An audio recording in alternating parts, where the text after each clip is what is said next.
mais um episódio especial do nosso Pod Citrus, o podcast oficial do Centro de Citricultura, gravado durante a Expo Citrus e a Semana da Citricultura 2026. Dois grandes eventos que têm aqui sido muito importantes e interessantes, com um grande público e muito conhecimento. Aqui ao meu lado está a Valdenice Moreira Novelli, ela que é pesquisadora do Centro de Citricultura, vice-diretora, e vai contar um pouco pra gente sobre o trabalho dela dentro do centro, sua trajetória e também sobre manejo, as principais doenças da citricultura. Ela que cuida de uma área muito específica de leprose, que tem preocupado muito os citricultores, e ela vai contar um pouco sobre isso, né? Então, dando aí muito conhecimento para você que teve também que trazer, né, dentro da sua propriedade, enfrentou esse problema. Então, a gente vai ter aqui dicas dela falando sobre isso. Então, Valdenice, seja muito bem-vinda. Que grande prazer recebê-la aqui. Obrigada, Lilian. Um prazer para mim estar aqui com você, falando um pouco bom. sobre o nosso trabalho, sobre o Centro de Citricultura, o Instituto Agronômico. É um grande prazer. Que ótimo. Bom, essa edição aqui tá maravilhosa também. A gente está vivendo um momento muito desafiador na citricultura, mas isso vem impulsionando as pessoas, inclusive, até para conhecimento, para ver, né, o enfrentamento de momentos como esse, que são cíclicos, né? E aí, o que você tá achando dessa edição aí? Já teve sessão ontem, né? Ela encabeçou uma sessão ontem. Conta um pouquinho sobre o que você já viu aqui. Sim, esse ano está sendo novamente um sucesso, né? A Semana da Citricultura, a nossa Expo Citrus. E o público tem comparecido, né, buscando essas informações técnicos, científicas, os expositores, né, trazendo as novidades para o setor. Então tem sido bem importante essa participação, e esse ano também com bastante sucesso. Muito bom. Ontem nós tivemos uma sessão que é bastante interessante, né, para os produtores, que é relacionada à fitossanidade e proteção de plantas. E trouxemos, né, informações aí sobre várias doenças. Você mencionou leprose, que é uma doença, né, com que eu trabalho aqui no Centro de Citricultura e que tem sido bastante impactante, né? Na última safra foi bem importante, né, os danos, né, relacionados a essa doença. Então nós tivemos um público bem interessante, bem interessado. Tivemos também palestras relacionadas ao manejo de daninhas, que é um problema sério para o citricultor. Sim. HLB, né, uma estratégia de manejo que tem sido estudada agora no manejo da doença. E eu acho que tivemos um bom público. Pinta Preta, né, tivemos um colega também do Fundecitrus falando sobre esse assunto. Então, assim, a sessão fitossanidade foi bem diversa e com várias doenças que realmente são impactantes para a citricultura. Muito bom, e a gente viu realmente o auditório lotado, né, em muitas das palestras, as pessoas buscando conhecimento que vai fazer total diferença quando elas voltam para suas propriedades e esse conhecimento sendo aplicado, né? Queria que você contasse um pouquinho sobre a sua trajetória, né? Quando foi que você começou a trabalhar com citros, a sua chegada aqui no Centro de Citricultura, né? Quantos anos faz isso? Conta um pouquinho, Val. Já tem um tempinho, Lilian, na verdade.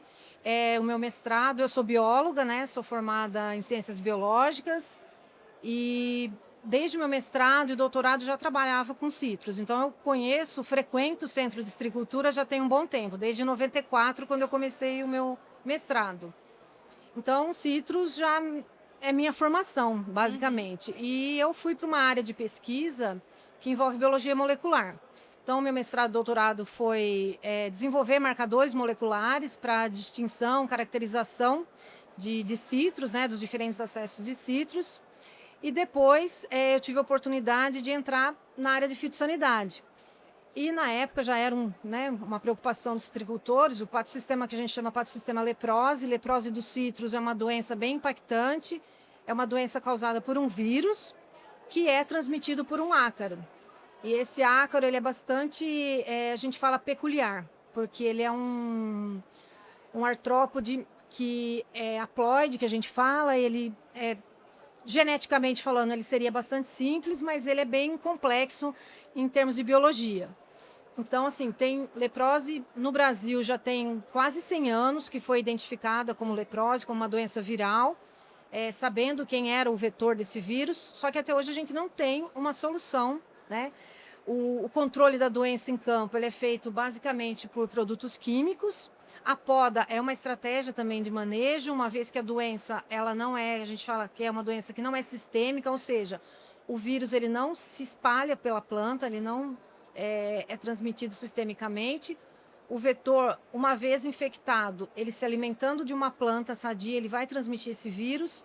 e a planta vai manifestar os sintomas justamente no local onde esse ácaro infectado se alimentou da planta. Então, a poda, você fazendo a poda desses locais onde a gente vê lesão, é uma estratégia de controle. E, basicamente, o que o produtor faz é usar produtos, em geral são produtos químicos. Hoje a gente tem muitas opções no mercado também de produtos biológicos, e é uma demanda muito grande, né? Pensando em termos de sustentabilidade, de produtos que sejam ambientalmente amigáveis, né? Dizendo assim. Então, a gente tem um portfólio maior hoje de opções em termos de biológicos, mas ainda o químico é o produto que é mais lembrado e usado pelos produtores. Certo. Então, a nossa linha de pesquisa aqui no Centro de Citricultura voltada para a leprose é tentar entender um pouco da genética desse ácaro, como que é a interação desse ácaro com o vírus e a planta, porque a gente fala que o patossistema leprose, ele envolve esses 3 atores, que é a planta, o vírus e o ácaro. E por que é tão importante para a gente a leprose? Porque esse vírus, ele, assim, praticamente todas as espécies de citros são suscetíveis ao vírus, mas principalmente a laranja doce, que é a nossa maior variedade no parque citrícola, né? Que nós somos, o Brasil é o principal produtor e exportador, né, de suco concentrado de laranja. E uma vez a leprose no pomar, é uma dor de cabeça para esse produtor. E quais são os principais sinais que o produtor começa a detectar que ele tem leprose na propriedade dele, na produção? São lesões, né? O que é mais visível são lesões que são, a gente fala, cloróticas ou necróticas, que aparecem após a alimentação do ácaro contaminado com o vírus nessas plantas. Isso geralmente ele vê nas folhas. Vem folha, fruto, porque o ácaro preferencialmente, tanto para reprodução quanto alimentação, são os frutos. Então, tendo frutos no pomar, o ácaro vai preferir esse local para se multiplicar, para se alimentar. Só que, uma vez aparecendo os sintomas, a doença já está instalada. Então, o que o produtor faz? O correto é fazer um monitoramento no pomar, na busca do ácaro, que é o vetor do vírus. Então, ele encontrando o ácaro, ele tem, a chance de controlar a doença através de pulverização, eliminando o ácaro do campo. Então, os sintomas, eles são facilmente identificados, né, tanto em ramo, folha e fruto, mas aí a doença já está no pomar. Certo. Bom, você comentou que são 4 linhas de pesquisa aqui dentro do Centro de Citricultura, né? Você está envolvida em 2. Quais são essas 4 linhas, né? Quais são essas 2 linhas que você está envolvida? Isso. E a Val vai comentar um pouco com a gente também, porque como vice-diretora você também atua nessa gestão do próprio centro, né? Isso. O centro ele tem dividido, né, em 4 principais linhas de pesquisa. Então, a gente tem a biotecnologia, fitossanidade, fisiologia e nutrição e melhoramento. Então, essas 4 linhas abrangem todos os pesquisadores que trabalham aqui no centro.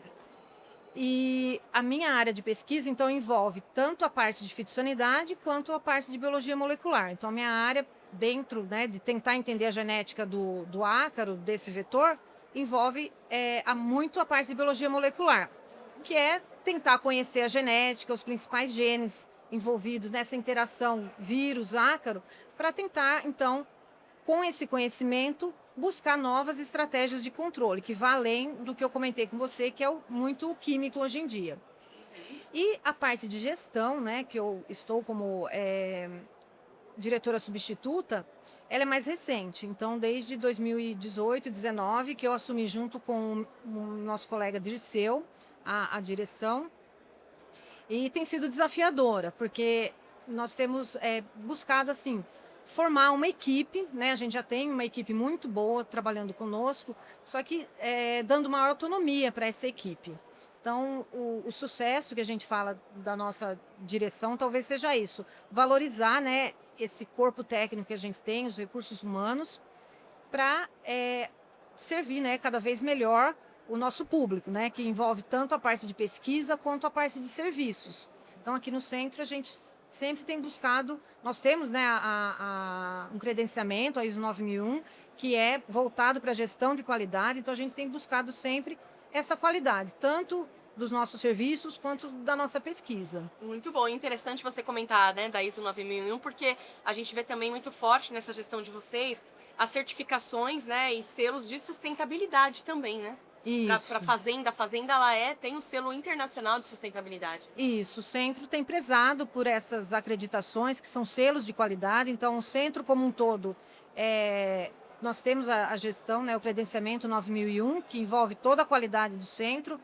Na parte de serviços, né, nós temos a clínica fitopatológica, que é responsável pelo diagnóstico das principais doenças, dos principais patógenos de citros, né, da citricultura de forma geral.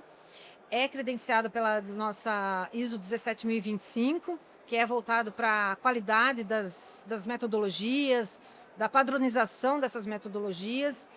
E também, na fazenda como um todo, a gente tem o credenciamento da FSA, que é um selo ouro que a gente tem, buscando, então, essa sustentabilidade, a qualidade de nossos recursos humanos no campo e do serviço todo que é prestado. Tá, e você comentou também que você tem uma atuação forte na clínica, né? Eu queria que você comentasse sobre isso. Isso, a clínica fitopatológica, ela é responsável pelo diagnóstico dos principais patógenos de citros, e eu atuo lá como gerente técnica substituta do meu colega Elvésio, que presta esse serviço para toda a comunidade citrícola. Então, todas as mudas, né, que são comercializadas no estado de São Paulo, são obrigatoriamente necessário que elas tenham essa certificação de sanidade, e todo esse material passa pela nossa clínica. Então, está aberta a todos os produtores, viveristas, para esse diagnóstico, para essa qualidade de todo o nosso parque citrícola. Excelente, gente. Quando a gente vê, né, o resultado